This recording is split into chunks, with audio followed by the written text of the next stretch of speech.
నాయకులు తెలుగుదేశం పార్టీలోకి జనసేనలోకి వెళ్ళిపోతున్నారా? మొత్తం పోతున్నారు. నాతో పాటు జగన్మోహన్ రెడ్డి గారు కూడా తెలుగుదేశం పార్టీలోకి పోతారు. తెలుగుదేశం పార్టీ మునిగిపోయే పార్టీలోకి పోయి మేము ఆడ పార్టీ తీసుకొని చంద్రబాబు నాయుడు బయటికి పంపించి ఆమె వస్తాం. చంద్రబాబు నాయుడు గారు పోయినారు కదా, అంటే రామారావుని బయటికి పంపించి వచ్చినాడు కదా, కాబట్టి మేము భయపోయినారు. మేము అందుకే వైజాగ్ లో పోయినారు. చూడు మొన్న ఈ రోజు 50 మంది మాకు ఓటేసి గెలిపించినారు స్టాండింగ్ కమిటీలో. అదే వాళ్ళకు ఉండేది. వాళ్ళు భ్రమ పడుతుంటారు, భ్రమల్లో బతుకుతారు, భ్రమల్లోనే బతికి భ్రమల్లోనే పార్టీని నడిపించి భ్రమల్లోనే అధికారంలోకి వచ్చి భ్రమల్లోనే ఎన్నికల కమిషన్ పెట్టుకుని ఆ విధంగా ముందుకు వచ్చినారు. కాబట్టి ఆ విధంగా చెప్తున్నారు.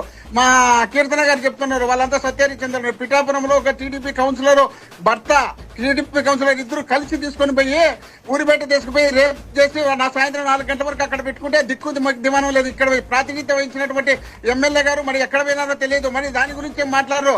అదేవిధంగా చెన్నై కొత్తపల్లి దగ్గర, చెన్నై కొత్తపల్లి అనంతపురం జిల్లా చెన్నై కొత్తపల్లి దగ్గర ఒక అమ్మాయిని తీసుకుపోయి 14 మంది 6 నెలలుగా దగ్గర పెట్టుకుని కడుపు చేసి బయటకు పంపించి అక్కడ దిక్కు దిమానం లేదు. అదే ముచ్చుమరిలో అమ్మాయిని చంపి శవాన్ని కూడా కనపడకుండా చేస్తే దిక్కు దిమానం లేదు. నట్టి నడిపదారులో మంటలు చేస్తుంటే అడిగే వాళ్ళు లేరు. వీళ్ళు నీతులు చెప్తే ఎట్లా సార్? ఆ నీతులకు నిజాయితీలకు వాళ్ళు మార్పు. అసలు గుణాదే వాళ్ళే